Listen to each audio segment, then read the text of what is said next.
Bienvenidos a una escuela sabática más. Estamos muy felices por estar con vosotros una vez más. Y de cierto que la semana fue bien, lo verano ya está aquí. Por lo tanto, un montón de cosas que todos nosotros estamos haciendo, de cierto, ¿no? Sí, ¿no? Sí, sí. Esta semana tenemos una nueva personaje, que estuvimos hablando de otras, pero esta es nueva. Y vamos a hablar de José. José es una de las personajes con más espacio en el libro de Génesis. Y entonces, probablemente es porque es importante, vamos a descubrir esta semana. Es interesante también que tiene lo apoda de soñador, que es el título de la semana también. Vamos a descubrir por qué y lo que ha pasado con sus sueños todos que tenía.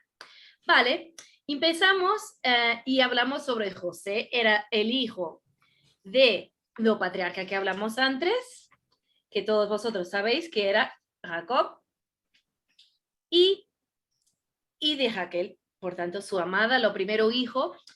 La lección empieza hablando de él cuando ya tenía 17 años.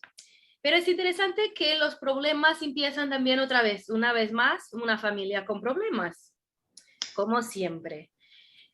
Vosotros me pueden ayudar a explicar o intentar poner todo junto los problemas que la familia ha tenido, que los hermanos tenían por causa de José, su envidia de él.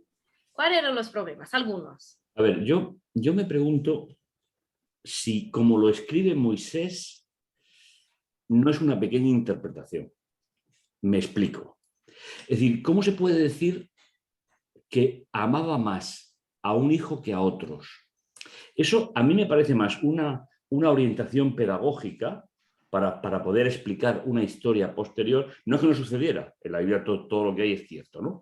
Pero me parece un poco, y repito, no estoy hablando para nada de que el texto no diga la verdad, no. Es simplemente Moisés quiere enfatizar y conectar con la historia anterior. Es decir, ¿con quién tuvo ese hijo? Con la esposa que realmente, porque de la esposa sí comprendo perfectamente que la amaba más que a la hermana, eso era lógico. Pero a mí me parece una preciosa aportación por parte de Moisés cuando escribe el Génesis de cómo se establece la relación entre Jacob y su hijo. Y a partir de ahí empiezan a hacer un resumen, también que hable Vicky, pero un resumen, pues una familia normal, con unos problemas normales y unas circunstancias normales. ¿Alguna cosa más que hacía con que los hermanos tuvieran envidia de José?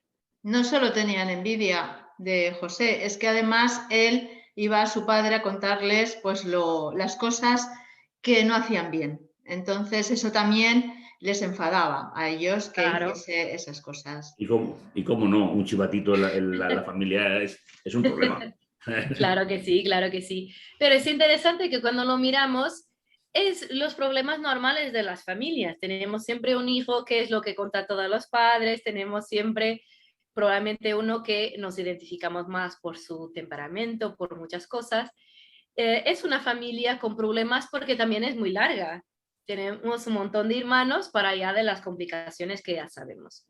Vamos Pero a desde el leer. principio era una familia con problemas. Si nos ponemos a analizar, siempre ¿Verdad? han tenido algunos que otros problemas. O sea que Lo llevamos diciendo, Vicky, desde el principio de la sí, serie. no nos sorprende. A mí me encanta que la Biblia sea tan honesta, aparte de inspirada, lógicamente, porque a mí, por ejemplo, personalmente, me hace más cercano de los personajes. Si solo nos contaran, por ejemplo, de David, cuando escribe los salmos con esa fe y esa relación con Dios, y no conociéramos su vida anterior, serían superhombres. No, es el proceso con Dios. Por lo tanto, a mí me parece que esta historia a mí me gusta mucho. He predicado muchas veces sobre José y me parece, igual que las anteriores, pues un regalo de la inspiración diciendo, el Señor también tiene solución para esto. A mí lo que más me gusta es que hasta ahora hemos hablado del Dios de Abraham, de Isaac, de Jacob, y ahora vamos a hablar del Dios de José. Vale, entonces vamos a la Biblia para empezar y vamos a Génesis 37 del 6 al 11.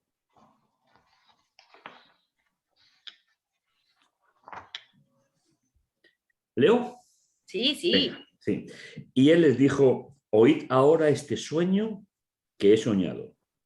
He aquí que atábamos manojos en medio del campo, y aquí que mi manojo se levantaba y estaba derecho, y que vuestros manojos estaban alrededor y se inclinaban ante el mío. Le respondieron sus hermanos, ¿reinarás tú sobre nosotros o serás señor sobre nosotros? Y le aborrecieron aún más a causa de sus sueños y sus palabras. Soñó aún otro sueño y lo contó a sus hermanos, diciendo, he aquí que he soñado otro sueño. He aquí que el sol y la luna y 11 estrellas se inclinaban ante mí. Y lo contó a su padre y a sus hermanos. A su padre le respondió y le dijo, ¿qué sueño es este que soñaste? ¿Acaso vendremos yo y tu madre y tus hermanos a postrarnos en tierra ante ti? Y sus hermanos le tenían envidia, mas su padre meditaba en esto. Muy interesante. Yo pienso que cualquier hermano que escucha a su hermano menor diciendo esto, se va a enfadar un poquitín. Pero es interesante que a pesar de Jacob llamar a la atención de su hijo, la Biblia nos dice que mismo así se quedó pensando en eso, meditando en eso, como si pudiera ser una posibilidad. Entonces, muy interesante que mismo sin comprender muy bien, esto va a pasar más adelante.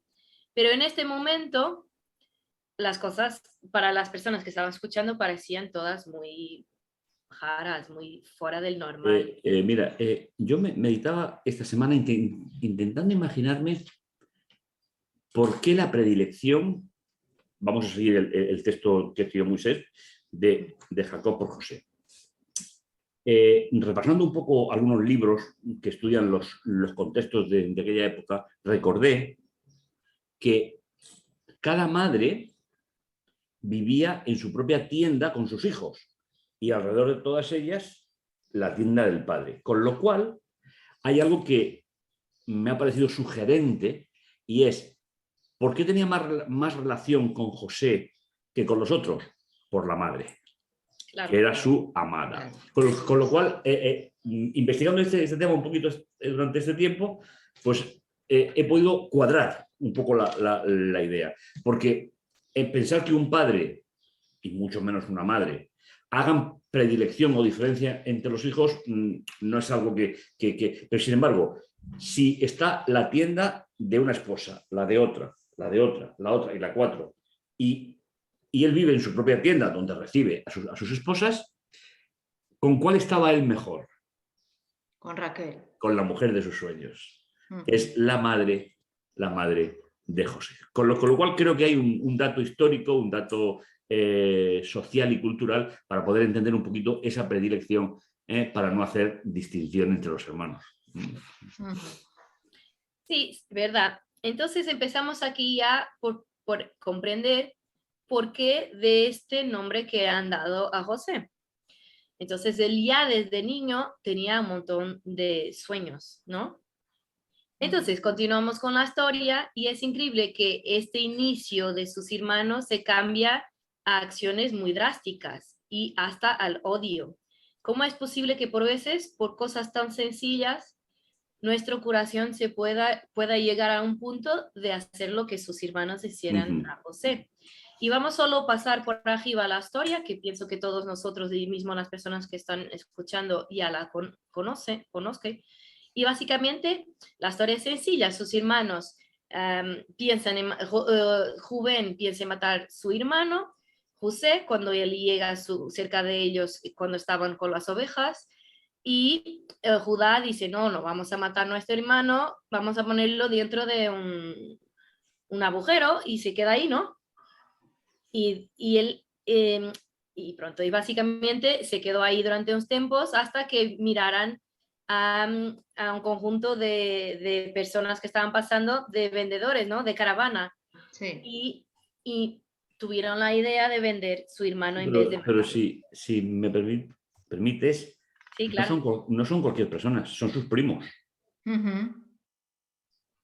Son Son los los hijos, son ismaelitas. los hijos de Ismael. Son Eso los es. hijos de Ismael, es verdad. Sí. Es decir, con lo cual, imaginaros el drama familiar, que el hijo de la esposa, que no fue la esposa de la promesa, Ujú. ahora el hijo de la promesa se convierte en esclavo de ellos. Y cuando yo meditaba esta semana en este esquema, digo, hay que ver lo enrevesados que somos los seres humanos. Es decir, el hijo de la esposa de la promesa termina como esclavo en manos de los hijos que no fueron la promesa. Con lo cual, yo no sé cómo se sentía José, porque José no escribe la historia, ¿no? Pero a mí, de luego, ese dato también me ha servido para reflexionar durante este periodo. Muy interesante. Y es interesante también que un niño que acaba de tener el sueño que va a ser lo mayor entre todos, acaba siendo esclavo pasado poco tiempo. Entonces, esta empieza aquí la historia de José y hasta en el final de la edición refiere la cuestión de que José, durante este camino para Egipto, se acordaba de las promesas de la familia, se acordaba de todo que su madre y su padre le habían enseñado. Y fue ahí que hizo un compromiso con Dios de se quedar siempre fiel a él. Y vemos que la historia gestante de José es eso, es un joven intentando hacer siempre y siendo siempre fiel a su Dios. Entonces él llega y es vendido para la casa de Potifar. Vemos que empieza a tener todo lo que hacía era bendecido por Dios. Y por causa de eso, llega a una posición muy alta dentro de la casa de su dueño, pero no dejaba de ser esclavo. Vemos también, pasamos por la historia de la mujer de Putifar, que intenta acostarse con él, y él dice siempre que no, y su respuesta es, ¿cómo voy yo a Pecar contra mi pecar Dios. contra mi Dios? Muy interesante, estamos hablando de un joven entre los 17 años y los 30 años. Entonces, es interesante que José se mantuvo siempre fiel, mismo en cosas que podrían ser difíciles, porque hasta este punto él no era casado, por lo que sabemos, es mucho después. Entonces, es interesante que mismo en estas situaciones su pensamiento estaba siempre enfocado en su Dios. Pasamos adelante la No, historia. y si me permites, Sí, en sí, su claro. Dios y en su rey. Es decir, al igual que Daniel, es un dato que a mí me impresiona mucho, fueron buenos políticos, buenos estrategas y fueron seguidores de Dios. Con lo cual, también nos dice que nosotros como creyentes también tenemos un compromiso social. No solo reunirnos para leer la Biblia, que está muy bien, por supuestísimo, pero también tenemos un compromiso social. Entonces, a José, me gustaría pensar en él como alguien muy equilibrado. Sin duda. Entre tanto, en cuanto a esto se está pasando en Egipto, tenemos una historia en el medio, que es la historia de Tamar. Y es interesante que paramos la historia de José, que es bastante larga, en un capítulo completo para Tamar. Lo que se pasa con Tamar es muy interesante, ¿no? Porque Tamar es prometida al hijo de Judá. Judá se va, uno de los hermanos de José, se va, se casa con alguien de afuera, no es israelita, y se casa y después tiene hijos, tiene 3 hijos, Omar y Sela. Y Tamar se casa con el primer hijo, pero el hijo muere, y después pasa Tamar a ser mujer de Omán, y esto es siempre Dios que está haciendo estas cosas, por tanto, Dios quita la vida a estos hombres porque dice la Biblia, según lo que leemos, que ellos no eran buenos a sus ojos. Y pasamos y se queda solo, esta mujer pasa por 2 maridos, debe ser una situación bastante complicada, y ahora se queda, lo último hijo de Judá es más pequeño, y entonces promete a Tamar que espere hasta que su hijo sea mayor para se casar con él. Muy bien, lo problema es que Judá nunca cumple con su palabra. Y Tamar tiene que hacer alguna cosa, porque en este tiempo ser una mujer sin marido y sin hijos no era positivo. Entonces, lo que hace ella es pasarse por una prostituta de cierta forma y acostarse con su suegro para tener generación. De Esa es la nuevo, historia. de nuevo volvemos a las soluciones humanas. A las soluciones humanas, ¿verdad? Ha sido el punto más alto de las ecuaciones de todos los patriarcas que hemos estudiado. Es decir, intentar forzar la historia e intentar precipitar la historia. Es verdad que no tenemos todos los datos para poder hacer una cronología exacta de por qué lo hicieron así, pero lo que es cierto es que hemos visto a lo largo de toda la serie que cuando los seres humanos queremos adelantar los acontecimientos, normalmente es un problema. Sin duda. Lo que vemos en el final de esta historia, y es que ella puede probar quién era, porque él todavía no sabía que era ella, Tamar. Sí, pero como no tenía dinero en el bolsillo en ese momento, pues... Exacto, ella se quedó con algunos objetos y después... Con 3 objetos se quedó. Sí. Y después probó, fue la prueba para mostrar quién era. Y es en ese momento que Judá comprende el mal que había hecho y porque la verdad es que tenía hecho una promesa y no la había cumplido. Muy bien, termina la historia y básicamente es una parte, completa aparte en la historia, pero es muy interesante porque la cuestión es que Tamar acaba por ser de la genealogía de Jesús. Eso es. Sí. O sea, es una mujer que tuvo que pasar por todo esto hasta, podemos decir que hizo algo de malo, pero también por consecuencia de Judá que no cumplió con la promesa, pero mismo así Dios utiliza situaciones complicadas y las transforma. Como hemos hablado ya, en algo positivo. Dios tiene la capacidad de cambiar el pasado en el futuro. Es decir, eso es el gran Dios rescatador. Y si Dios se parara en un momento determinado en nuestra historia, el final sería completamente diferente a como Dios lo va a fabricar. Porque de luego el futuro lo fabrica Dios. El pasado, como hemos dicho, no se puede cambiar. Yo lo único que tengo es ahora. Pero ahora, porque cuando lo he dicho ya no es lo mismo que cuando lo he pensado. Es así de fugaz. Con lo cual yo sigo hablando del Dios de los grandes personajes, como comentaba Vicky hace un instante. Nuestro Dios es un Dios maravilloso. Y es interesante que cuando miramos las mujeres que están aquí listadas, la gran parte de ellas nunca iríamos a escoger para ser de la línea de Jesús. Muchas de ellas no eran del pueblo de Israel. Alguna prostituta. Una prostituta, o sea, simplemente porque nosotros somos miopes. Sí, Dios ve mucho más que nosotros. Claro. Y es un Dios que acepta a todos, a quien nos coja Él también.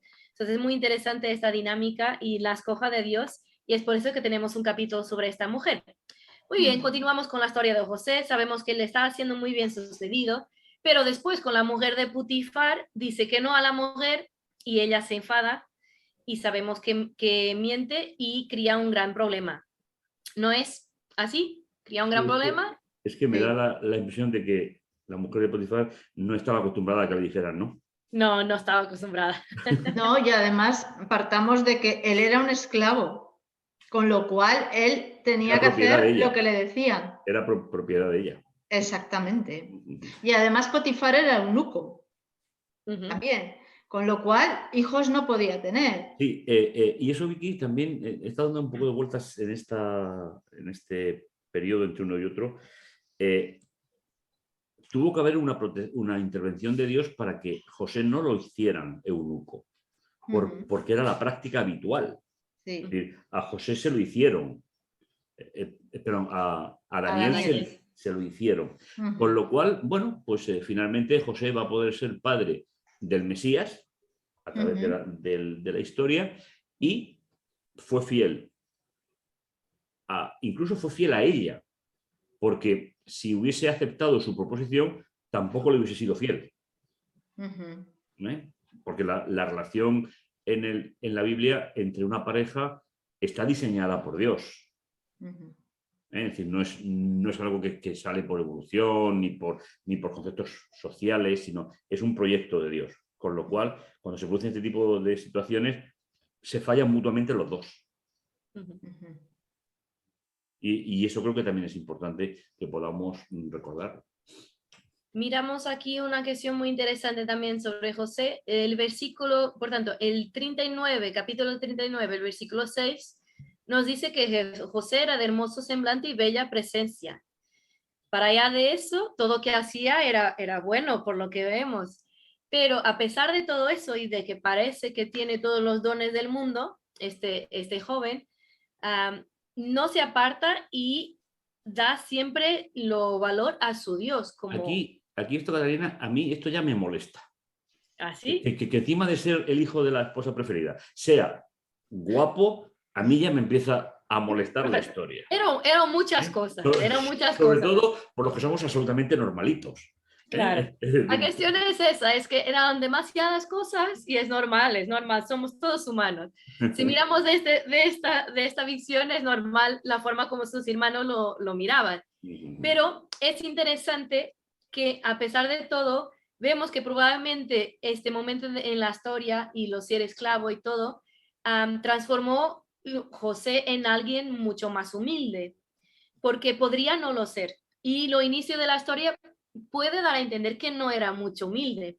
Entonces, vemos aquí que hay un cambio total. Y a pesar de todo ir bien, estar cogiendo bien, él sí que daba siempre el crédito a Jehová. Dios era lo que lo prosperaba. Pero vemos entonces que la mujer de Potifar no le gusta el no y miente y dice que quien intentó molestarla fue José. Que ha sido él. Ha sido él. Entonces se va al cárcel. En el cárcel vemos que empieza a prosperar otra vez. Se va, no, lo llevan. Lo llevan. ¿Verdad? Entonces, en el cárcel empieza a prosperar nuevamente, pero miremos, es pasar de esclavo para ahora una persona que está... prisionero. Exacto. Entonces, a pesar de prosperar, no es un prosperar muy positivo por causa de la situación en que estaba. Todavía vemos que Dios lo ayudó y estos fueron bastantes años que se quedó también en la prisión y encontró ahí dos personas, dos grandes personajes de la historia, que son dos hombres que estaban también presos, que era el copero y el panadero del rey. Ellos tienen sueños, no vamos a referir todo porque si no vosotros también tienen que leer en casa.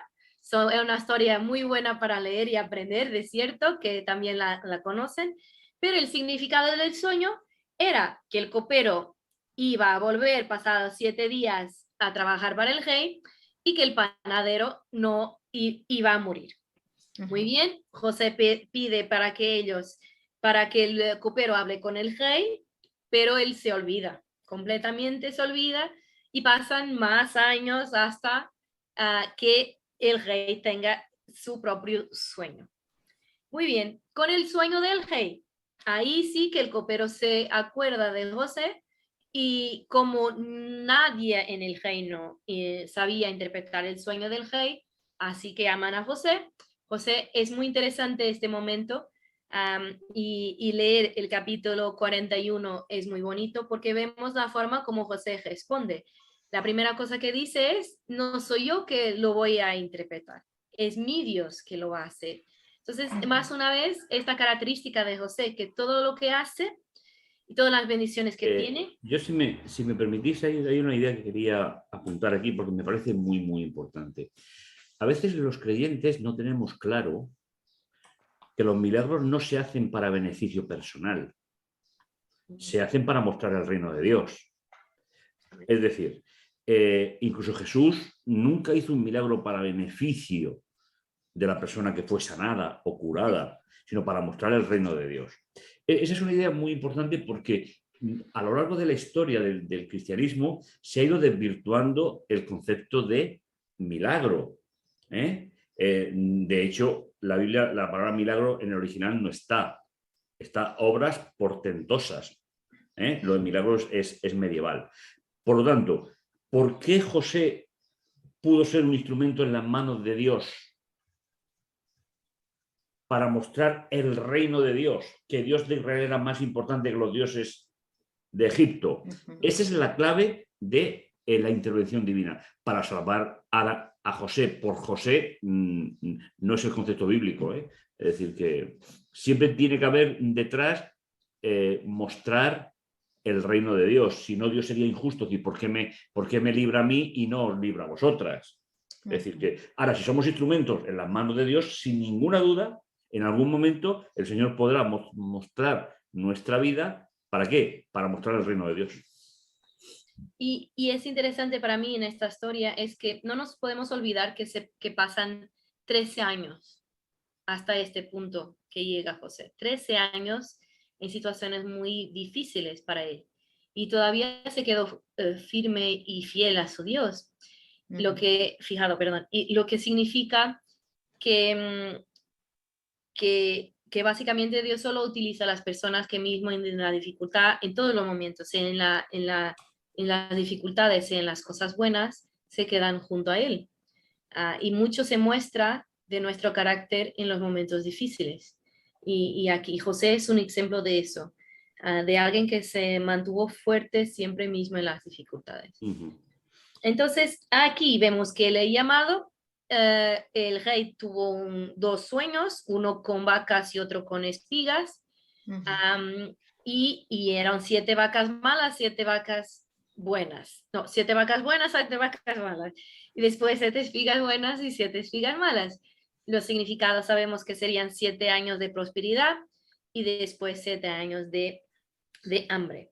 Entonces, básicamente, José lo explica el sueño y es interesante para mí que el faraón, que es el faraón, que tiene tantos dioses, que conoce que es Dios que está con José. Y es porque reconoce que Dios está con José que lo escoge para ser el primer ministro del reino. De nuevo venimos al comentario anterior. ¿Por qué utiliza a José? Porque José no va a ser un impedimento para que Dios se muestre como todopoderoso ante las divinidades egipcias.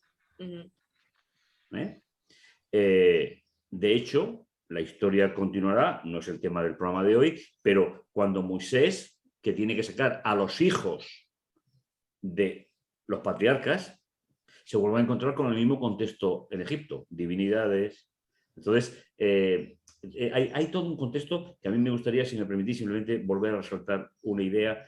No deberíamos buscar un milagro que beneficie una situación personal, porque ¿por qué? ¿Por qué se va a hacer el milagro? ¿En función de qué? Si los hospitales están llenos de enfermos, las autopistas matan personas, los aviones se caen, hay guerras. Sin embargo, si hay una oportunidad de que la fidelidad de un hijo de Dios pueda ser un testimonio vivo del reino de los cielos, el criterio de Dios actuará siempre para mostrar esa gran promesa del reino. Sin duda. La lección habla de una cuestión que para mí es lo más complicado para nosotros como creyentes, que es aprender a confiar en Dios. Aprender a confiar en Dios en la teoría es muy fácil, pero en la práctica es bastante más difícil. Cuando miramos a la historia de José y intentamos estar en la misma posición que él, ¿cuántos de nosotros podemos afirmar, estar ciertos de que teníamos confianza en Dios en todos los momentos que él tuvo? Es que fueron muchos años esperando por algo mejor y sin nadie, solo, que es más difícil todavía. Es muy interesante la lección y voy a intentar terminar en este sentido. Voy a terminar con un versículo que viene en el inicio de la lección, que es Mateo 20, 26 a 27. Mateo 20, 26 a 27. Vicky, ¿quién lo lee o lo leo yo? Sí. Léelo tú, Pablo. Por favor. Mateo dice, mas entre vosotros no será así, sino que el que quiera hacerse grande entre vosotros será vuestro servidor, y el que quiera ser el primero entre vosotros será vuestro siervo. Esta es una gran lección que aprendemos con la historia de José. Él aprendió durante muchos años y vemos nuevamente la pedagogía de Jesús que fue moldeando el carácter de José durante su historia y transformando este niño que estaba lleno de sueños en un hombre que era servidor, o sea, que su función y su historia es para servir a los demás. Y es por eso que llega a donde llega, porque mismo siendo el primer ministro de Egipto, su función y su trabajo fue de servir, fue de hacer con que la mayor parte de las personas pudieran vivir en un tiempo difícil. Sí, hay una nota en la lección que me ha gustado. Fue jefe de la casa de Potifar, esclavo. Fue jefe de la prisión, esclavo. Fue jefe de la casa de Faraón, esclavo. Siempre. Es decir, se da una serie de circunstancias que se ve indudablemente que Dios continuaba su historia. Es decir, no es la historia de José solamente. José es un instrumento. Entonces, a mí me da mucha confianza pensar en que Dios haga yo lo que haga, me equivoque lo que me equivoque. Mientras no me separe de Él, yo formo parte de ese proyecto de Dios. Mismo cuando es difícil de ver eso, porque si vamos al cárcel, probablemente vamos a cuestionar dónde está Dios. Pero mismo cuando parece que Dios no está con nosotros, sí que está presente y está en el control, principalmente si lo aceptamos en nuestra vida, como José lo hizo. La historia de José nos enseña un montón. Sin duda que tenemos que aprender mucho con él. Y cuando estabas hablando, Pablo, en esta situación es un ejemplo de aquí lo que tenemos que ser como creyentes en los tiempos que estamos siempre. Porque vamos a ser siempre esclavos en cuanto estamos en esta tierra. Nunca vamos a dejar de serlo. Pero si confiamos en Dios totalmente, sí que podemos, por su voluntad y con su fuerza y con todos los dones que Él nos puede dar, llegar a ser más siervo de formas también grandes como José. Pero lo principal es servir a ese Dios con total confianza, independientemente de las cosas buenas, de las cosas malas. Más una vez, estamos viendo que Dios está en el control de la historia de estos patriarcas y que Dios transforma mismo los momentos difíciles en cosas buenas. Y es importante acordarnos de eso también si estamos viviendo alguna cosa más difícil en nuestra vida personal. Dios está siempre presente. Solo tenemos que confiar en Él y intentar siempre vivir nuestra vida sirviendo el gran Dios que tenemos. Y vale, es el final de esta lección. Espero que tengan gustado. Nos vamos a ver próxima semana, de cierto, con la continuación de la historia de José. ¿Vosotros tienen alguna cosa que quieren acrecentar? ¿Algún pensamiento? Mira, lo hemos comparado con Daniel, pero hay un detalle en el cual yo reflexionaba y es, en Apocalipsis se utilizan los elementos del sueño de José para hablar de la iglesia en el capítulo 12. Entonces, yo terminaría con esto.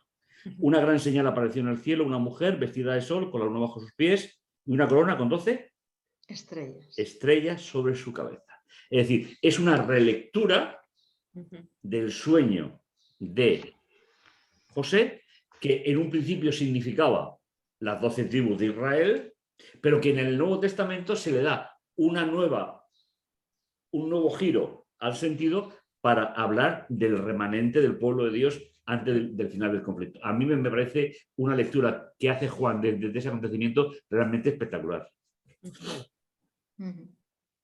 Y Vicky. Pues en esta historia José siempre pone a Dios en primer lugar. Está claro que gracias a que Dios le apoya y todo donde él está siempre prospera. Y continúa con esta familia que es tan peculiar, pero continúa con esta familia porque es la promesa de salvación. Amén. Invitamos a todos vosotros que nos están viendo por el YouTube de hacer lo mismo ejercicio que hicimos nosotros, escribir lo que aprendiste con esta lección en los comentarios para que puedas compartir con otras personas y con nosotros también. Gracias por estar con nosotros y mirando siempre nuestras escuelas sabáticas, y vamos a terminar con oración. Querido Dios, muchas gracias por las grandes historias que Génesis tiene para nosotros, por todo que estamos aprendiendo sobre ti y sobre la forma como tú siempre estás dirigiendo la vida de estos grandes hombres y también la nuestra. Gracias por lo Dios que es, que aceptas lo peor de nosotros y lo cambias para lo mejor. Que nos ayudes a todos nosotros, así como las personas que nos están escuchando, a aprender a confiar más en ti. Y que podamos estar todos fijados en la boca que es tú hasta el final de nuestras vidas o hasta tu venida. Muchas gracias por estar siempre presente mismo cuando no lo vemos, y danos la confianza que eso es realmente la verdad. Danos también una buena semana y muchas gracias por todas las bendiciones, de todo que te quiero pedir y agradecer en nombre de Jesús. Amén. Amén. Amén.